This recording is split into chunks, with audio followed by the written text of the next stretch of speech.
Welcome to the Backstory, a special series from Future of Faith. In each episode, we take a look behind the scenes of projects from the National Storytelling Initiative on Christian Faith and Life. We'll be pulling back the curtains on our own work, sharing the wins and the struggles, and inviting others on to do the same. We're going to learn from each other and build this community together. Okay, everyone, this is our first episode of this, so I'm excited. I think that there's a lot of questions I'm holding as we walk into this season. Transparently up front, I get to ask all these questions from the perspective of not stewarding a storytelling grant. And so there's a lot of curiosity. But you have done so much of this work, Elizabeth. Yeah. Totally. Yes. Am I mildly obsessed with storytelling and narrative change in general? Absolutely. Yes. I could not be more curious about how this initiative is going to unfold over the years to come and the goodness that's going to come from each of these projects. So this is selfishly me getting to exercise my curiosity in front of people. So this is great. So I'm going to I want to start just by hearing from the two of you. Y'all are fresh into this project, so I want to hear. I have so many questions, but my first one really is, what are you learning right now? You had a period of time with to discern with a planning portion of your grant. I think I've talked with each of you outside of this. You have both learned a lot about what you plan to do. There's what you said in writing, and then there's what you learned that is now informing your next steps. And so, Shannon, yes, as an intro into what y'all are planning, what have you learned up to this point? Well, I think the big learning I have is I'm learning to trust the experts. And I would say that for our whole team, we have to keep going back to that. We're learning to trust the experts in storytelling and to let them guide us. So, in our planning grant, we brought in a master storyteller, like somebody that trains like BAFTA and Oscar winning playwrights and, screenwriters, and, somebody that's been an expert for 25 years on audience and distribution for like all the big houses from, she used to be at Disney and now she works with Apple and Prime, but it's all audience, like knowing your audience before you can figure out your distribution strategy, really knowing what works with that audience. Even if you have the best intended message, the way you're telling it might repel them. So really testing that. And then also we brought in like a marketing brand person, like somebody that's worked with companies to really build audience around the story. And man, they have processes, they have ways of working that are so different than how we work in the faith-based nonprofit space. And so I think, Tim Sorens keeps taking us back to like, we're experts in the church and like we have a story about the church. We have a belief in what the church is, can be, is becoming.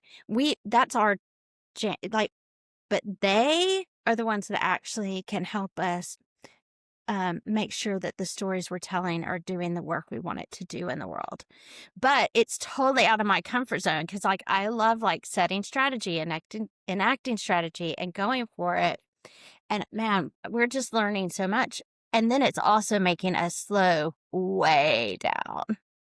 So, I feel like we haven't done anything yet. And I'm like, man, it's going to be the end of summer. It's okay. Yeah. It is. Well, it is, but it's hard for me. Yeah. Well, and I think that we talk a lot about storytelling. The whole initiative is about telling stories, but I am a firm believer that story listening is 90% of the work. I'm excited for the guests that we'll be hearing from in a little bit because they talk a lot about that. But can you really quickly, Shannon, you kind of alluded to the folks that you've brought into the process. Can you talk about one moment with them in the room, walking y'all through unpacking audience, unpacking distribution, making you slow down, making you ask new questions? Can you just share one moment that was particularly like aha for you that they led you through? Well, here's one. I'm not sure that I can make this very concise, but I will try. what had happened was in the morning, we had a master class from audience from Louise. And then we did a lot of our like work about like the stories we know and the stories we wanted to lift up. And someone in our team told the story of somebody that's doing this most amazing practice. Like, and it is like one of the lock leaders from Wesleyan Impact Partners and like on the ground. It's like incredible work. And they were telling the story. Anyway, and then later, Andrew, who's this master storyteller, we're sitting around and he's going to do a master class in storytelling, right? And we're sitting in this room and he kind of leaves and he comes back and then he says to us, look, I want to take us somewhere else. And he takes us into a room where we're kind of all alone. And then he tells the story. And I can't even remember the details of all the story, but this girl, and there was the clinking of medals, and she was so pious and all these medals she had won. But then the clinking of medals was repelling people, right? Like, and it was not drawing people towards her. And anyway, he goes on to tell the story and we're like hanging on every word. And at the end, we're like, oh. And then for 6 hours, like the next 6 hours of work together and life together, we keep referencing the clinking of medals.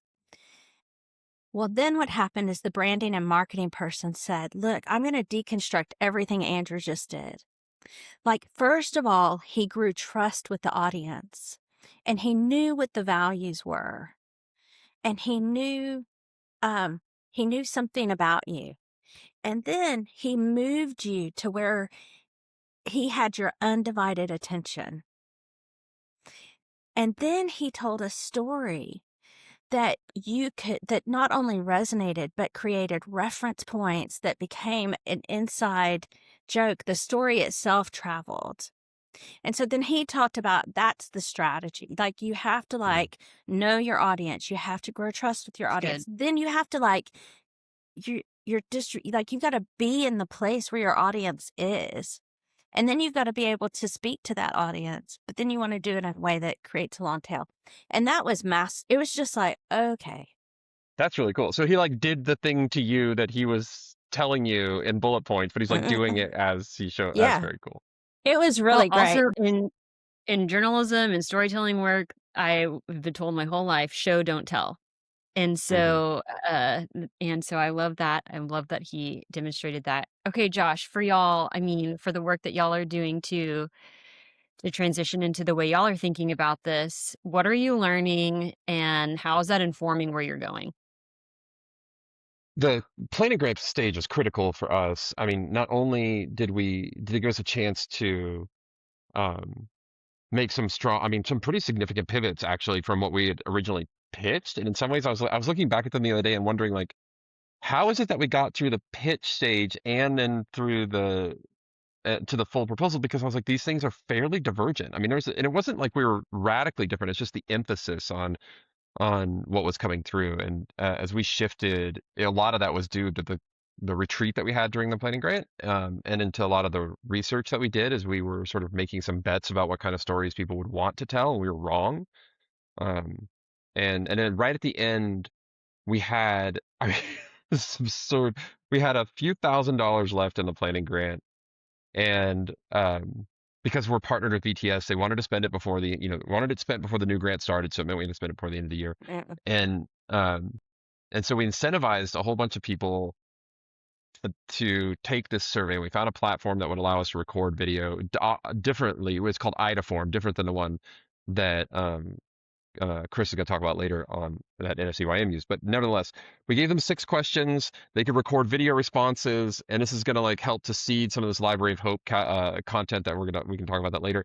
But very quickly we got overwhelmed. So it's like, hundreds of these 3-minute, 4-minute videos, and I was like, oh crap, now I have to watch them all and code them all and like manage all this data and stuff. But being like that sort of like immersed in it has been super helpful, because now we're like, okay, a lot of the assumptions that we had about people's ability to tell these stories, where they could engage with them, we were just wrong.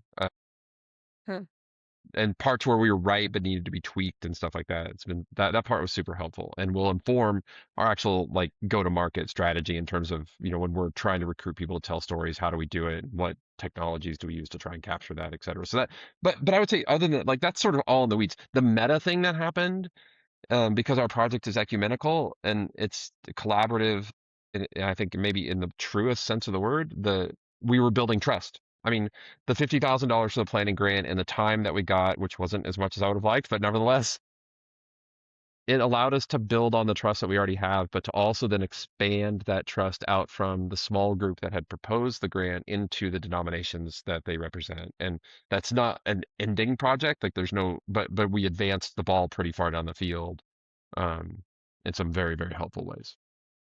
Okay, wait. You said I could make a bunch of assumptions about what were the indicators that you were wrong or what you were wrong about, but could you name like a couple of things that you like? What were you wrong about? How'd you know you were wrong?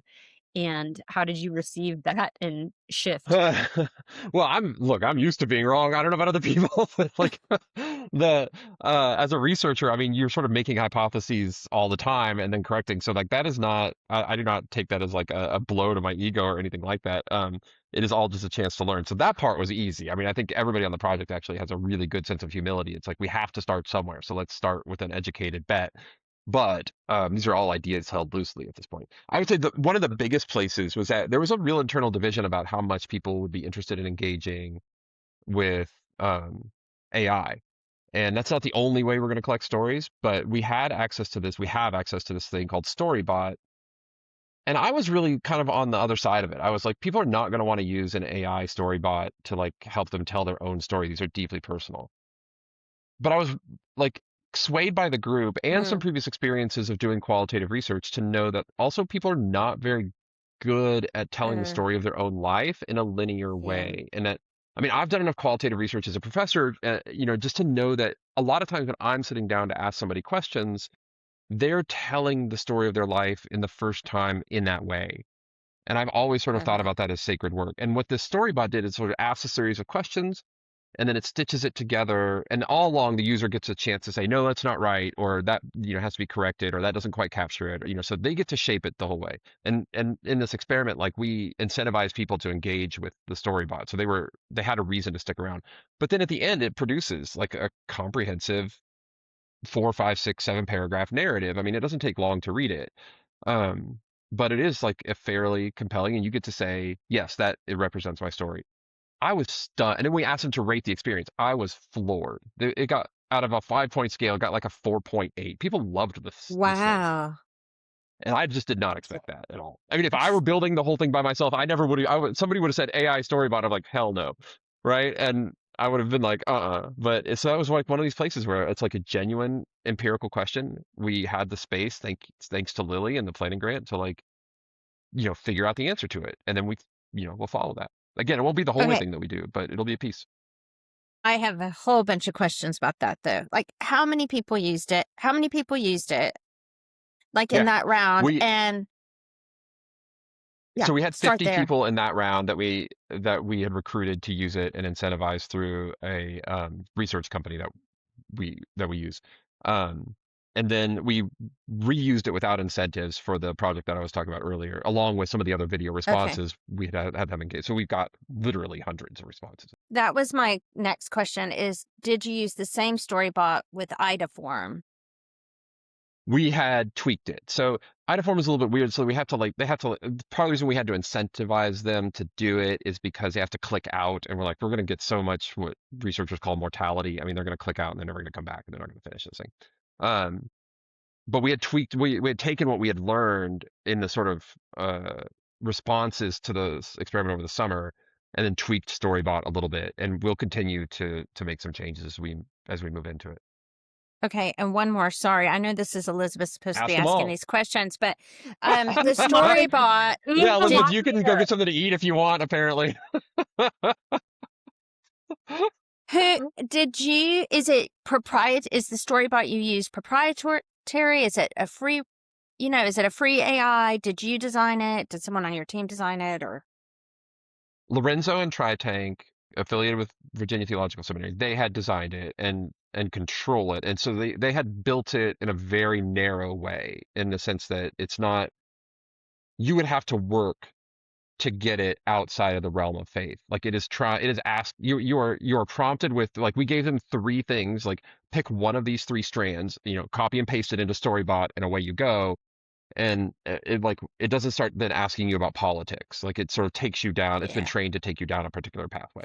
Okay. But it's also not, Interesting. you know how these generative AI things work. Like it's also not like a choose your own adventure book like we had when we were kids, Shannon. I mean, it's not that set in stone. I mean, it's kind of Yeah. it's kind of responding to what's going on, but within a framework.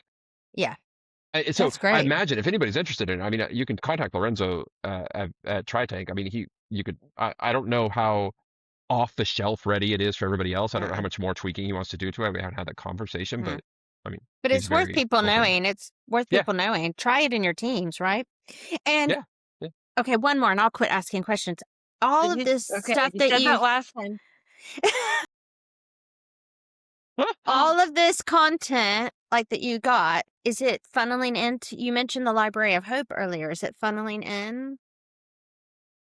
We have to make some decisions about that. So one of the other things we learned was that even though we gave people some pretty explicit instructions about how to record good video, they're not awesome at that. I mean, we've got kids running around in the background and dogs barking, and like one dude is shirtless, and like it was just so kind of kind of all over the Hot place. So we're in the mess. process.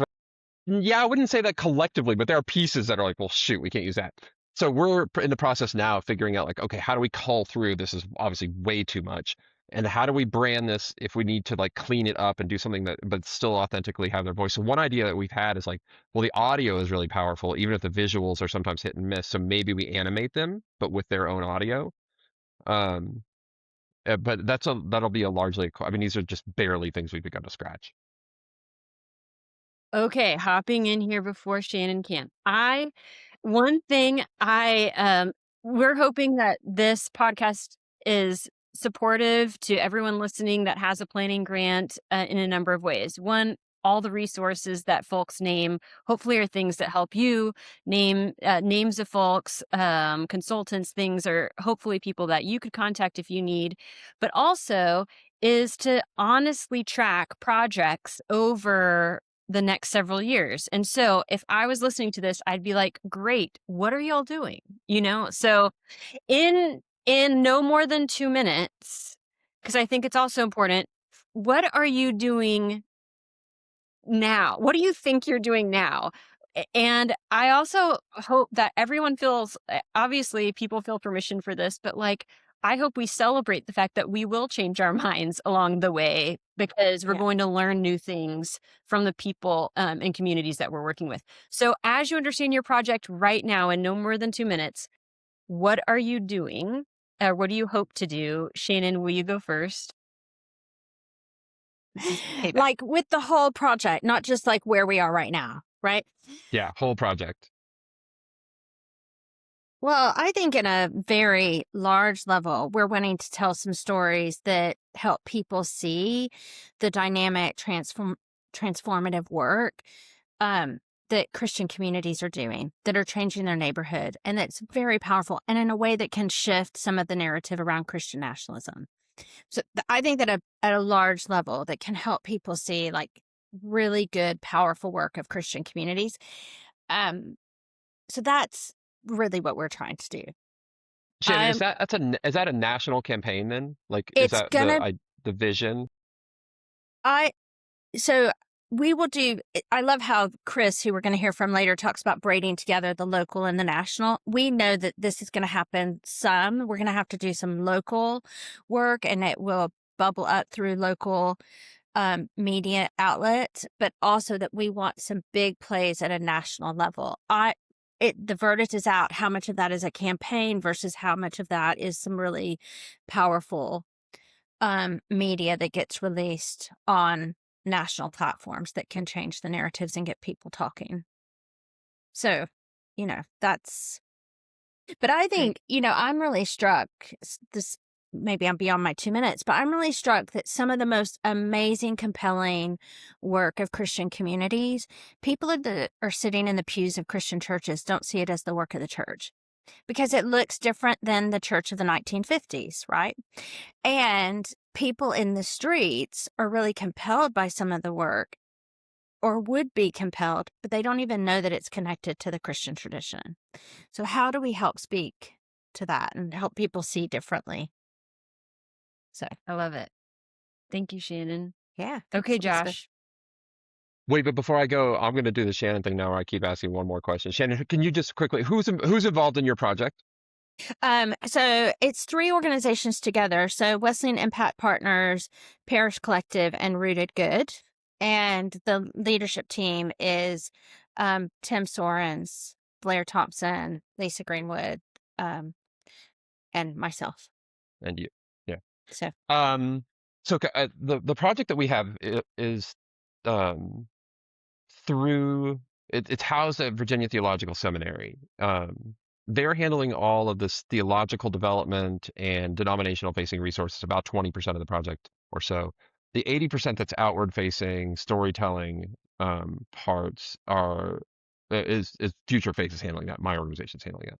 But it's in collaboration with the Episcopal Church, the ELCA, and the PCUSA. And the model here, the theory of change is really from the ground up. And the idea came because we had an existing relationship with people in those denominations who were working already to do sort of church innovation, new church starts, et cetera. And they kept saying like, well, we hear stories every day of people whose lives are being transformed by local faith communities. We should tell those stories. And where I came in bringing some sociology was like, well, look, in this era of low institutional trust, the only thing that I think really gets anybody to change their mind or to do anything differently is not because they see a celebrity on a billboard or a national campaign, but it's because they see somebody like them, preferably on their block, like literally on their street, whose life has been changed by a local community. And so we're really thinking about this as like grassroots, and then it could roll up into some sort of a national campaign. But the idea is that we'll hold these local storytelling festivals in some cities and then we'll turn all of that over into a locally branded kit. So each community would get its own brand identity that they would then be able to have a very, very hyper local campaign through, targeted social media ads and other things. All of that at the end, we're hoping that we could take some of those generalizable lessons and make it an off-the-shelf kit so that people could just download it and run one of these in their own communities if they want to.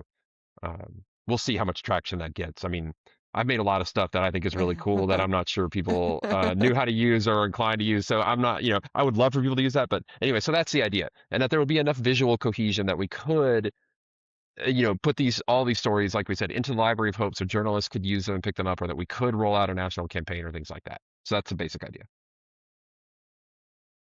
That's wonderful. Well, and I feel like one of the themes that I hear between y'all's projects, and then we'll hear in a bit from Chris's, is the reliance on communities to participate in not just being the center of a story, but being the storytellers and makers themselves. And so I'm excited. And there are a number of projects across the initiative that are doing the same thing. So, and I know everyone is holding some common questions of like, how do we do this? And can we galvanize the energy around this? And so as what have been just quickly as we kind of wrap up this segment, y'all both doing that, and many people listening probably are trying to do that too.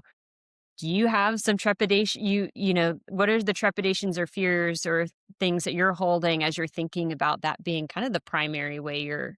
This 100% is the most nervous part of the project for me. Like all I've ever done is try to disseminate things broadly. And so thankfully, like, we're hiring somebody to execute this part, because I looked at it and I was like, nope, I don't know. I don't even know the first part of the logistics about how to build the social capital needed on the ground. And so we have a whole plan for that, but it's not going to be me. Yeah, I want to see if I heard your question right, because I think we're doing something different. Because you talked about the reliance on the communities and the individuals telling their story, which is, again, like our guest in a little bit. It's the end person. They're like young people are telling their story. We're not doing that. I mean, we're trying to help. We're going to help storytellers connect with practitioners and figure out how we tell these stories. But I think I've got nearly 30 years of working at this intersection of like faith and innovation, communities shaping differently, seeing the transformative work on the ground. I could point to thousands and thousands of stories, but I think we don't know, we're not the people that have been able to tell them in culture in a way that shifts the narrative to this is what the church looks like today, or this is what good looks like. We're a very small audience. So, and then distribution, we have no idea. We are so waiting and saying we're going to have to hire and let our experts lead us. But Elizabeth, we though, don't you have experience doing this on the ground in your previous work. Yeah. I mean, what would you? I mean, would you be nervous about this part, or am I right to be concerned about pulling this off at a logistics level? If people are not nervous, then I'm like, we need to talk to them. I would be worried because Yeah. so like the beautiful thing about honest storytelling is the organizers cannot and should not be controlling it. Yeah. If we're looking for honesty, if we're looking for ways that the world can connect, we need honesty in our world today. True, not dancing around honesty, not sideways truth. And that means there are variables we cannot control.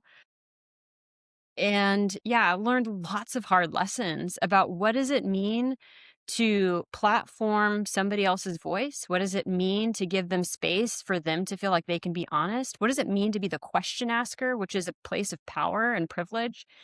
And what does it mean to be behind a camera, or which is also a place of power and privilege? And so I think that, and what does it mean to hold the pen? So I think we're all, I think that it's all, we should all be walking this with caution and a healthy amount of that our humanity could get in the way of this really easily.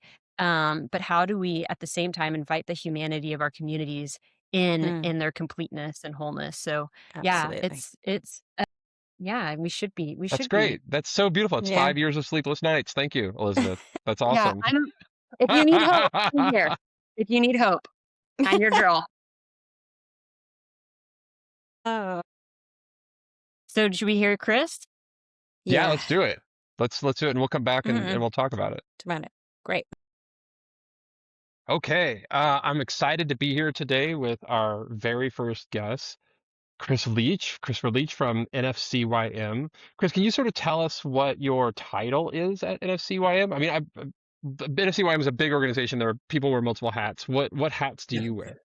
I am my job title is Director of Strategy, and I oversee grant writing and all of our like big initiatives, as well as our organizational strategy and how that plays out in all of our departments. And if you don't know NFCYM, like if you're in the Protestant world, maybe, the National Federation of Catholic Youth Ministry is, I mean, the way I would describe it as also a non-Catholic is sort of like the heartbeat of youth ministry for the Catholic Church of the United States. Is that fair to say? Yeah, we're the membership organization of people doing youth ministry in the Catholic space.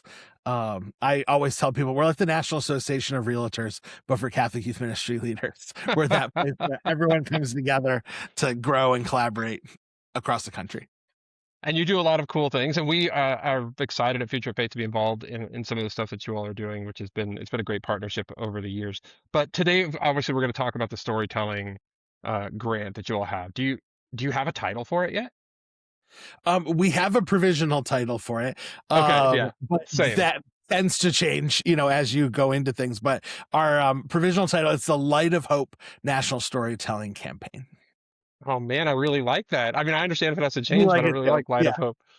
That's good. Okay, so then help orient people here. We're going to get into sort of, some of what you've learned so far in this very, very early days, as we all are. But give us the backstory. How did this come to be? And tell us a little bit, about what you're going to do, or what you're intending to do, what you told Lily you would do. Yeah, this is it's been a dream of NFCYMs for a long time to be able to work on something like this.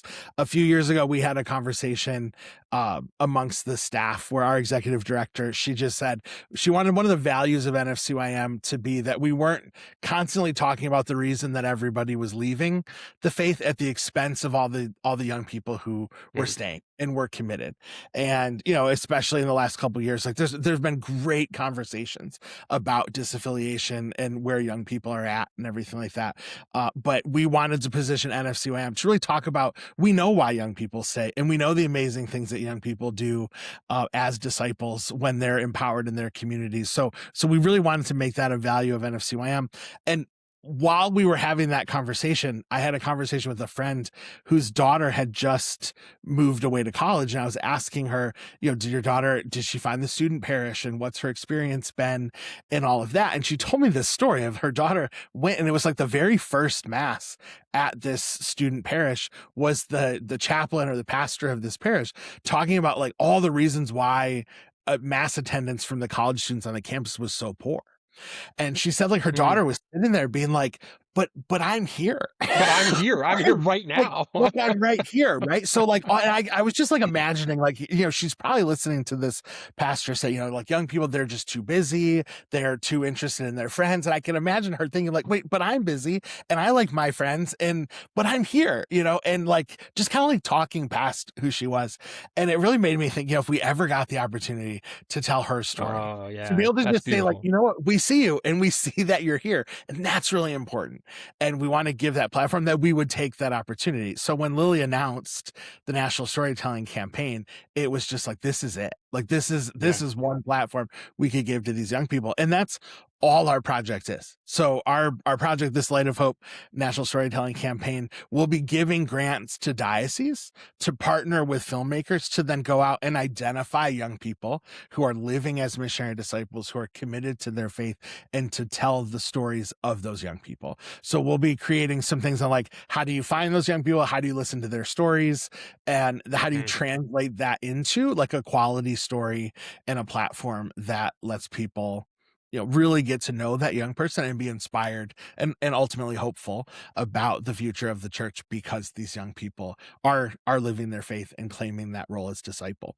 So we'll be empowering dioceses to find those stories. We're hoping over the 5 years of the initiative, we'll have over 400 stories. Wow. That'll be incredible. Yeah. And we'll just let the diocese figure out like what story do people need to hear, and where are the young people in your diocese that you want to lift up. So they'll be threaded together as a national campaign. So there'll be a hub where you can go and see all of the stories, but we're hoping that each individual diocese, their communications office, their diocesan paper, whatever communications platforms they have as a diocese, they'll be able to tell at least 3 high quality stories about young people in their own diocese. That's amazing. So you're leveraging, I see like the sort of structural person, the sociologist to me is like, you're leveraging this already existing national network of dioceses that have communications offices that presumably know something about what they're doing. Presumably.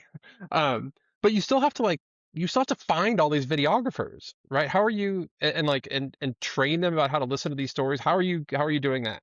It's one of the benefits for at least NFCYM being a membership organization. We have organizational members who work in this space, who have these contacts, who've already stepped forward to say, we're interested. Like, how can we help?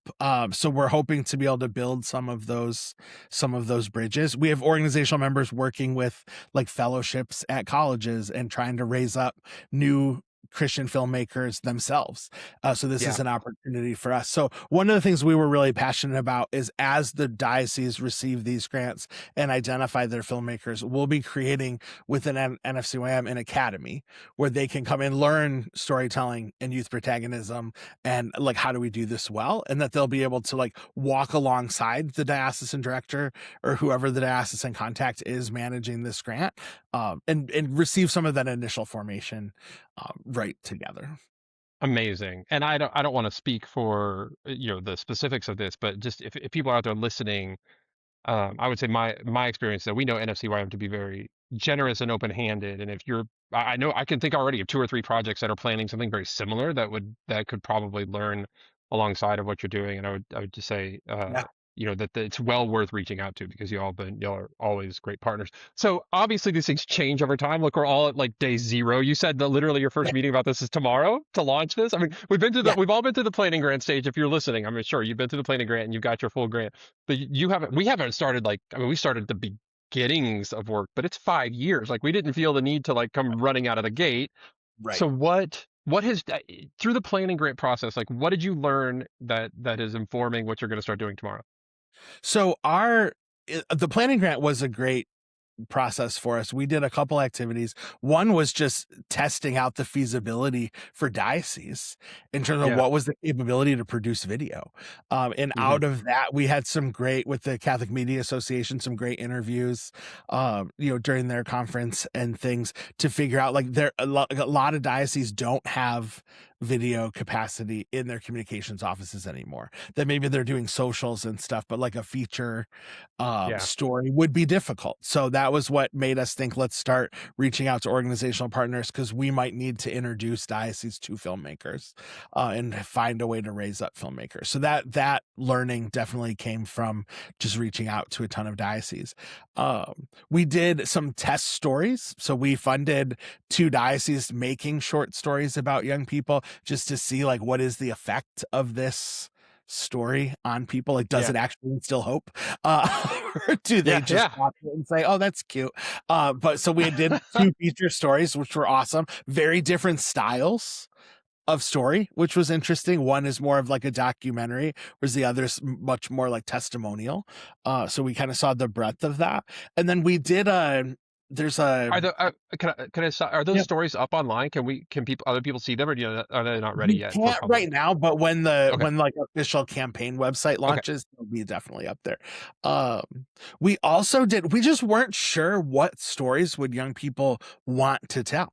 Like, if Yeah. given the platform, like what's the right question? So the platform we used is escaping me, but we basically subscribed to an online platform where you can go and record via your phone answers to prompts. And we created these prompts, and it was like, if a newspaper wanted to write a story about your faith, what story would you want to tell? And we Hmm. had young people share those stories. Our members were generous in sharing that link out with their young people, and just the diversity of stories of Yeah. some young people, they want to tell you about a specific experience. I went on a retreat, I was in Eucharistic adoration. Others, they just want to talk about a person, like, let me tell you about my pastor or my grandpa, or the person that I look to for my faith. Some were like very raw in saying, I've overcome this Mm. challenge, and having a parent with a chronic illness or battling an addiction myself, that's what led me to Jesus. Like, the spectrum of stories that young people Yeah. wanted to tell was just amazing. So really That making is sure incredible. that we lean into youth protagonism, and we lean into with our grantees and with the storytellers, like, don't go into this thinking the story this young person wants to tell. Like, this is a process of listening, and it is a process of discernment to like help that young person really think Hmm. through, how do I want to use this platform? So fascinating responses, to I bet. that project as Well, well. and we're all. I mean, I just love this focus on just listening. Like, just let them talk and hear them, and don't try to fix them, but just hear what they're saying and receive that. I think that's so great. Um, so help people who are trying to learn here unpack this just a little bit. So you made reference to, like, you asked them what they would want to tell a journalist, and you have an online platform. I know you can't remember the name, but I'm going to get it from you after we stop here, because I think that'll be useful. But how did you go through the, like, the permissions to use this stuff publicly, or did or is this all just background learning? And you're working with young people. That's obviously an extra sensitive category. There's other projects out there for young people. Talk through just a little bit of the mechanics of that. Yeah, we created like a clear description of what we were asking the young people to do. These were like for our own internal research, so we didn't Yeah. like republish or post Okay. what the young people were telling us. We did. I mean, there was a concern among youth ministers and diocesan leaders. Like, is this really what you're doing? And Hmm. what parental consent? We collected the email addresses of the parents and things like that. But because we weren't putting them on a national stage or sharing the video, we Yeah. definitely limited some of that concern for that. But I do think there's space on the national stage for a project like that, Yeah. where we do get parental permission to be able to share, because there's a lot of young people had a lot they wanted to share, and They're so powerful. like Those stories are, I we mean, all that's the have a point of lot this whole, we I guess, need this to whole hear. initiative. That's so Yeah. powerful. Yeah. And what So what prompts in particular did you find that, that were sort of animating young people or getting them to open up and share more? The general prompt of, if a newspaper wanted to write a story, what story would you tell, I think was the most fruitful. A story. Is this prompt like a story about anything or a story about Oh, your it's a faith? Do you story about remember your the? faith, about Okay, your personal faith. That was definitely I the most. love that. That's such a well-crafted question. We asked more specific questions, like, can you tell us about a person that has mentored you in the faith and things like that, and they answered most of them. But that, I think, the most dynamic question was just, if someone wanted to write a Yeah, story about your faith, what story would you want them to write? And yeah, they're awesome stories. Like, if they're just a preview of what's to come in our major project, this is going to be a great, service to the church. for sure. I think sometimes like researchers like me who are trained with, got PhDs, 6 years in parsing language and writing questions for interview guides and surveys, we can get way too in the weeds Yeah. about, the questions. And then sometimes it's like, well, just what would you tell a reporter? I mean, this is it cuts through all that noise. It totally resonates. I love that. Thank you for sharing, because I think that's a key insight. Okay, we've got just another couple of minutes here, Chris. With what um give us a sense of like what are one or two like logistics, like execution questions that you still have about this project. I mean, I know our own, for example, revolves around like local storytelling festivals, and I'm always wondering, like, can we do this? Like, do we know how, are we really going to be able to go to like Des Moines and put on a local? I'm sure we will, but we'll figure it out. But that is like the lingering thing in my head. What is sort of out there for you all as a lingering question? Well, like, NFCYM as an organization, we don't produce video. Like, I mean, this Yeah. isn't something that we do. We're very thankful that we've got partners that have, even through the planning phase, stepped up, that it's a skill they have and they know what they're doing. So that's huge for us. I think it'll be interesting to see, like, I mean, diocesan offices are just busy. There's just a lot of Yeah. work.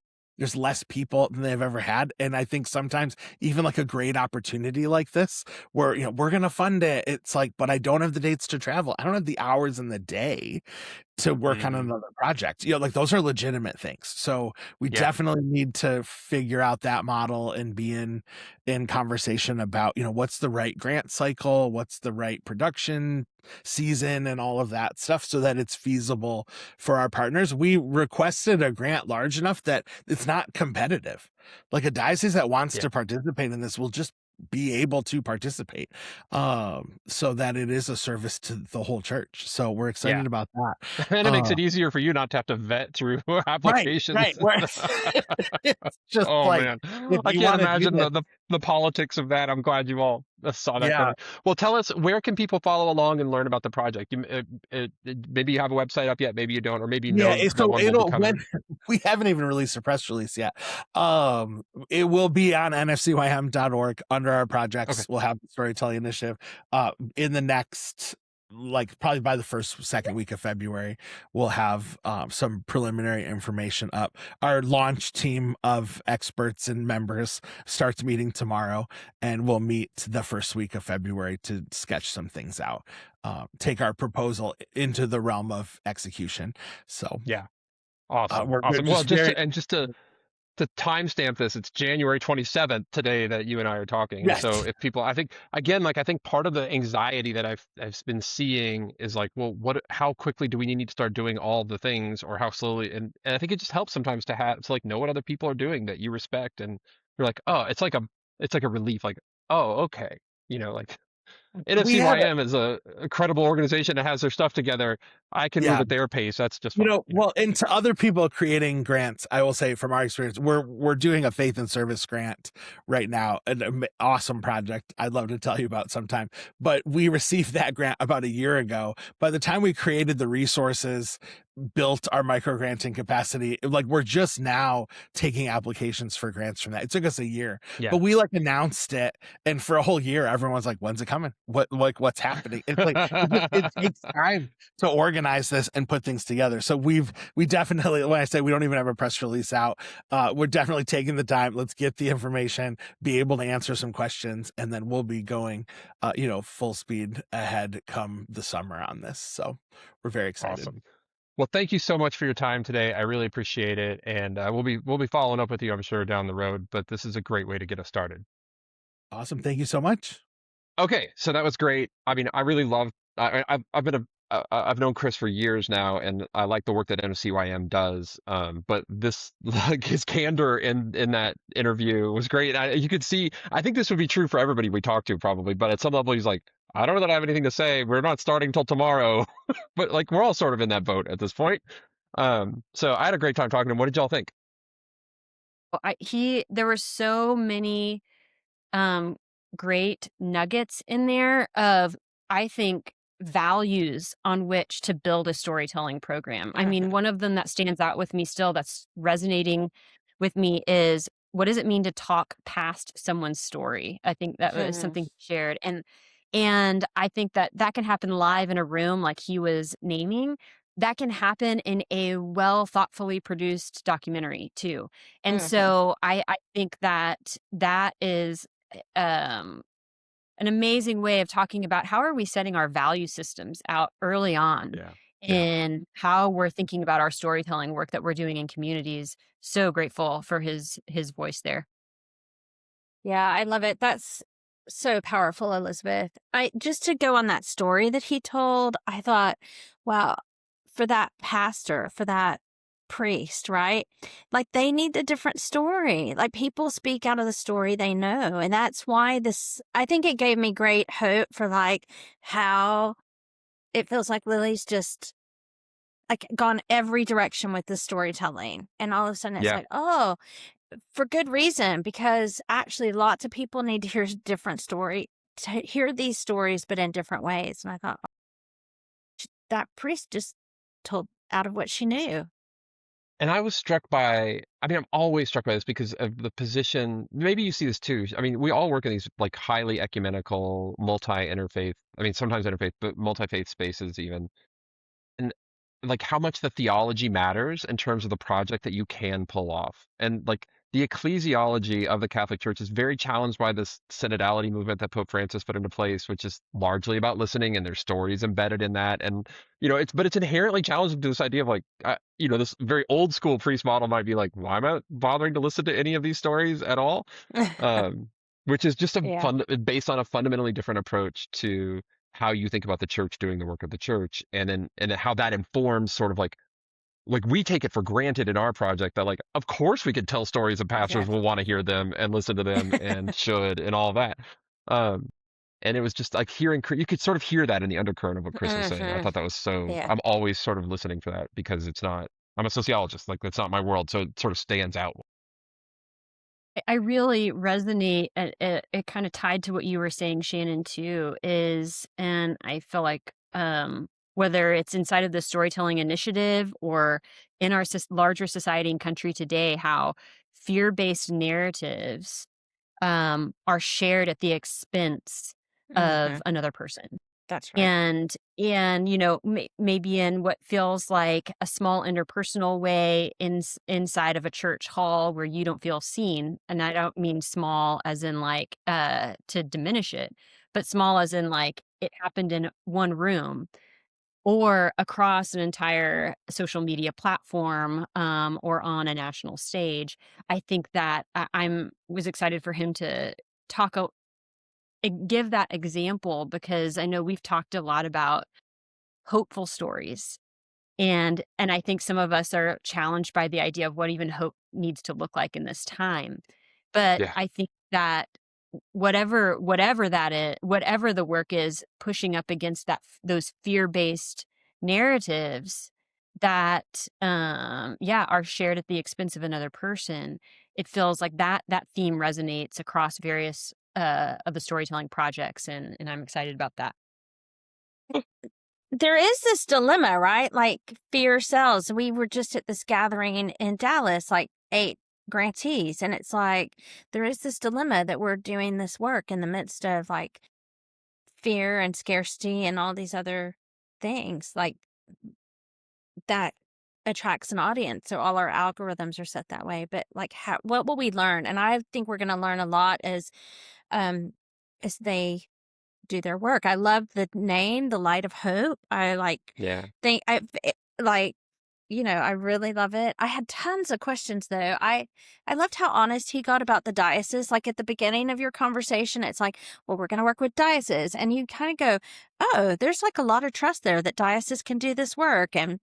But really it's like, there's capacity building that might be needed there. And can they really do the work? And will it be compelling? So how do they, like, even that though, if it works, what's the impact going to be on the Catholic Church? Because they figured out a way to like work with their structure, And so. this is something that we think about this a lot. Like I mentioned that, the idea, the premise, which looks good on paper, right, is that we're going to find like cities or small towns where all three of these denominations that we're working with have a presence, and then ideally where we also have a seminary, so we can have somebody like we can incentivize, pay a seminary student to be the sort of like grassroots presence on the ground leading up to an event and afterwards to help execute the campaign, so that they'll have we're not just like parachuting in other words. But I am like what Chris was talking about. Like I am concerned about capacity in that same way of like,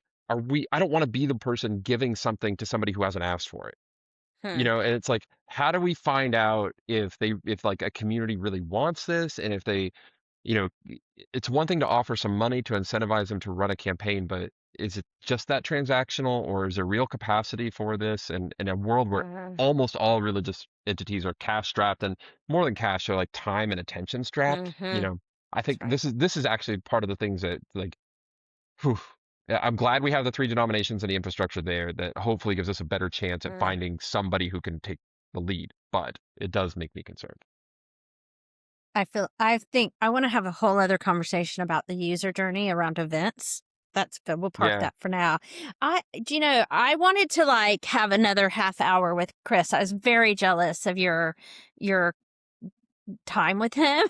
Because I'm like, well, I want to know, because like we're wanting to do this whole thing where as we're working on the infrastructure and listening to the experts, we want to raise up a whole bunch of storytellers, like people that want to be in the industry. They are going to be culture shapers for the next 40 years, right? And we want to help them see a different story, to encounter this kind of ways that God is showing up in the world through Christian community. And we want to raise them up. And so I loved where he was talking about creating an academy and raising up filmmakers. I think there are a lot of people that want to do that. I have a big question across this whole portfolio of how do we work at an economy of scale? How do we partner? Like, where's their opportunity there? And then how do we envision doing that? So, but I wanted a lot of time to ask him about that, but I love that he's, saying the same thing.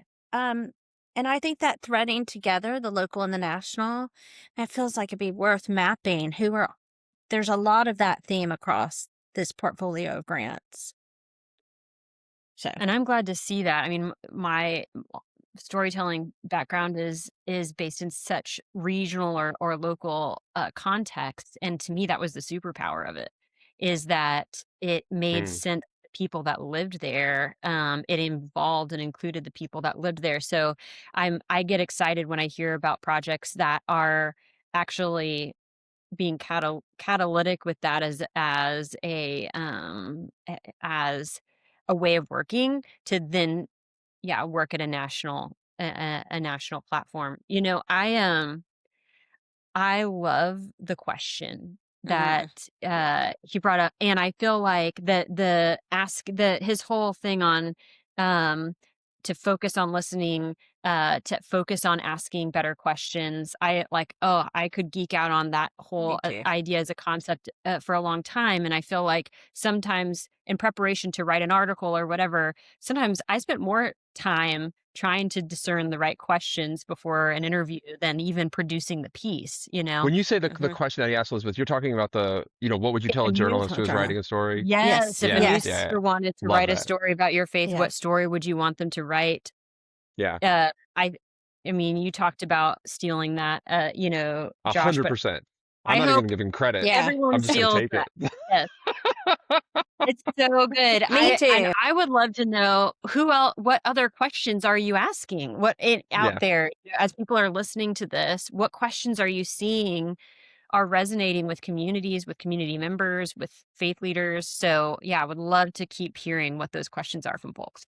And I got from him off air. So I mentioned AIDA form, which is AIDA forms.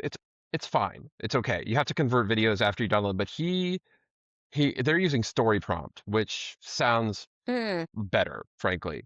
So I went and looked it up. It's not expensive. I mean, relatively speaking, you can get a plan for like $50 a month. And then you can just prompt them with stories and they can answer on their phones like that, and you get this video. I mean, there are real questions. They're only using it internally, but they're real questions for them, I think, to answer about, like, what you do with youth data. Can you, because it's Yeah. obviously is very powerful to show on a stage at a presentation or to use in a social media campaign. And can you do that? And even if they say yes, is it still the right thing? There's a difference between what's legal and what's ethical. Yeah. That goes back to getting But our values right at the beginning, right, yeah, and not having regret 5 years from now. yeah, Yeah, I do. yeah, Okay, so I have a question. First of all, I do want to say though, I think there's something to pay attention to about the youth protagonist voice and I wonder, we mentioned before we started about like the old music videos, behind the yeah. music, right? Like, but that was a youth, like it was a youth, like, I don't know. I wonder if there's something there, which is like it's the youth protagonist voice has a bit more grit. It's not all polished and shiny. It's not like, I wonder if I'm kind of really curious to see, again, it's like if that's going to be some gold dust like that comes out for all of us through that. But I do wonder, the other thing that I said, man, we focus a lot on what's the story we want to tell, right? What's the story we want to Well, tell? interesting. But Yeah, what's the story that resonates? Like, what are people drawn to? Like, what do people want to hear? Right? Like, yeah. I don't know. I'm just go back to like, this is my question about audience. Like, are we want to tell, but what helps people hear? What helps people resonate? I don't know. And I felt well, and he said one of the things that right there leaning into is to not assume the story that the youth want to tell. Feels like kind of in line with what you're talking about. And I feel like this is another good opportunity to really evaluate what are your values, not just how well you've planned, not just how well informed you are about your audience too, but who is at the center of this story, who's in Mm, control of it. mm, I think that and especially if you're saying youth are your protagonists, and I think there are other groups here, like how do you not only platform that well, but then protect yeah. um the honesty they choose to share. And I think there's a lot behind that. One thing that came to my mind, even as we think about who's in control of a story, is what a youth chooses to share, what somebody chooses to share today may not be in a few months from now what they're comfortable with the world hearing any longer. Mm, And I just mm, like throwing this out as hard lessons I've learned is what does it mean to hold loosely how you're platforming those stories, and when you need to pull them down for the safety of those who are listening. I've dealt with that in the past, and I think that I wonder how groups will face that as they're going. That especially if you're working with young people or you're working with vulnerable communities, um, how do we think really intentionally about how we're distributing those long Well, term? Elizabeth, let me share it. So yesterday morning, on my way to Denver, I had a meeting. I've been reaching out to people who have storytelling grants just because I want to hear more about what they're up to. And I had a chat with Laura Everett from the Massachusetts Council of Churches, mhm, and their whole project is to do research to continue to build out the resources they already have. So you can go on their website, you can already see some stuff, but they're going to be producing more basically to resource the ecosystem of storytellers around sort of like, how do you keep these people safe? Like what mm, happens, like what does anti-doxing training look like? And, what happens if mm, somebody tells a story that leads to their church getting a bunch of bad reviews or to their business getting a bunch of bad reviews and people trying to like mm, take it out on them? And like, I've came away from my conversation with Laura, and maybe we'll have her as a guest on this at some point because I think mm, it could be useful. But I came away from that conversation thinking like, not only what incredible work that they're doing, and mhm. it can't happen fast enough, but also kudos to Lily for funding it. that it's Yeah. so that you Yeah. know, in my experience with Lily is that they often, you know, are privileging this sort of like impact, not learning and support, and that's okay. That's not a criticism. It's just a sort of like what I see. So to fund this kind of thing, we're already in the first episode, in the first month of this 5-year process, we're already seeing a need for it. Mm-hmm. So Critical. good. Okay, I Yeah, call dibs on absolutely. interviewing Laura right now. Laura, Go for it. Go for it. Go Yeah. for it. Got it. You got it. Although I'd like to, I can't, I feel like I haven't seen her in ages. So it'll be nice to hear her, to hear that conversation. I do want to say, while I said, you know, we're really asking a lot of questions about what story do young people want to tell, I did really hear Chris say, we're really learning, what we're really listening to. Does it resonate? Does it move people? And man, I think if we learn that in the next 5 years, I think it's gonna be game changing for the field, for the ecology. Well, I think it's a Oh, really so great that's a really great word to sort of end on. I mean, I agree. Like well, obviously we're gonna have a lot more episodes to unpack some of this stuff. I mean, I'm also very intrigued by Elizabeth, what you were saying earlier, and just this shift of the like the local isn't a liability anymore. It's actually the point of credibility. And I mean, that's yeah, worth its that's right. own whole conversation. And we're gonna hopefully get a chance to get to all of that. But that's a wrap for this session. Big thanks, obviously, Shannon, Elizabeth, Same. Chris Leach from Thank you. NFCYM for being so open about all of this, and we'll continue to be as vulnerable as we possibly can be. We're here to build a stronger storytelling ecosystem by sharing what is actually going on.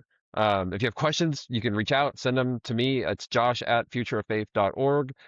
Very easy to find, very accessible. And also, if you want to dig deeper, we're going to put all this stuff up. Obviously, you can like and subscribe to the podcast, but we're going to put all this at futureoffaith.org/storytelling. And we're also working on a webinar series and some other resources that we'll house there as well, so people can, you know, we can all sort of learn together and leverage the insights that we're gaining. We'll catch you next time. You've been listening to the Backstory podcast. For all the episodes and more resources, head over to www.futureoffaith.org/storytelling.